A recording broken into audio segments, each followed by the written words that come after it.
So the first table has focus on the original languages. So we have a couple of Hebrew manuscripts. We have a tiny parchment, first century parchment, with either Greek, most likely Greek, could be Coptic. And we have the critical editions of the Greek New Testament, the Hebrew Bible, the Septuagint. We have a volume with the biblical scrolls from the Dead Sea Scrolls, reassembled as like the earliest version of the Bible that we have. We have a little Latin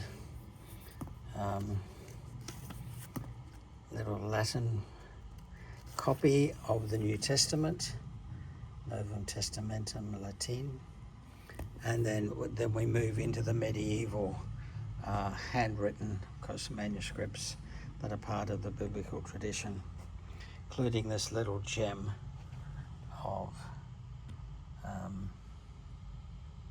if the focus can catch up a bit hard, of a vellum leaf from a pocket Bible made in Paris in 1250. Here we have, firstly to the left, I'm going to swap these around, so there's a kind of a sequence here. So here we have a leaf from Erasmus's Greek New Testament, which was Greek on one side, Latin on the other. We'll come to his annotations volume later.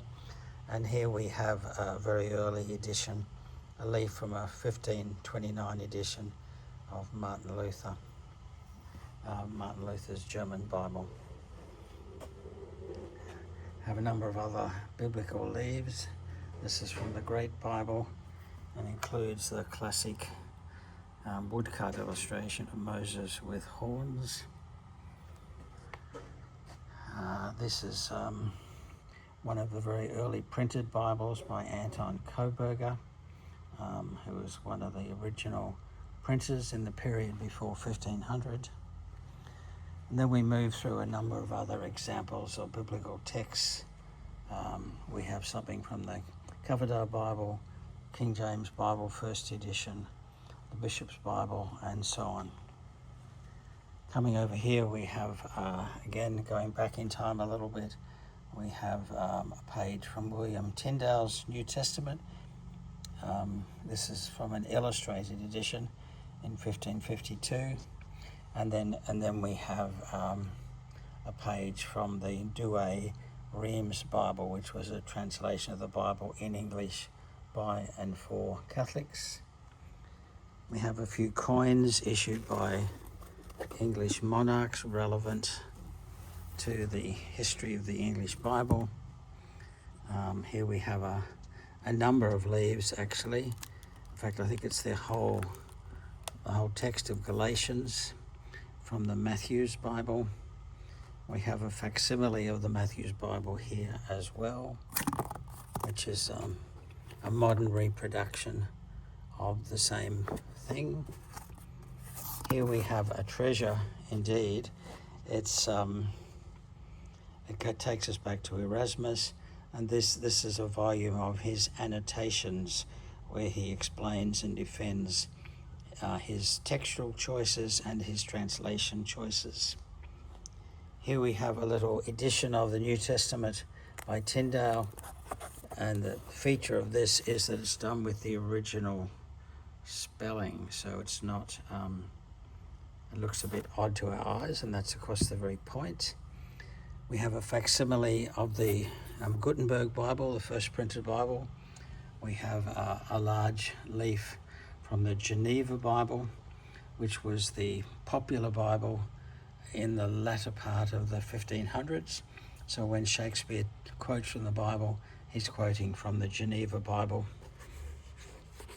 Here we have a leaf as well as a facsimile edition of Walton's Polyglot Bible from 1665.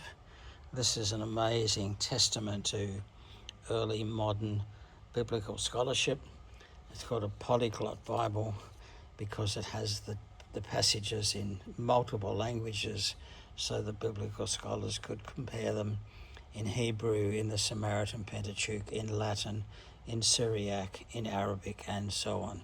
So an amazing piece of work, amazing testament to scholarship, but also an amazing piece of typesetting to have created particularly the fonts for Hebrew and Syriac and Arabic.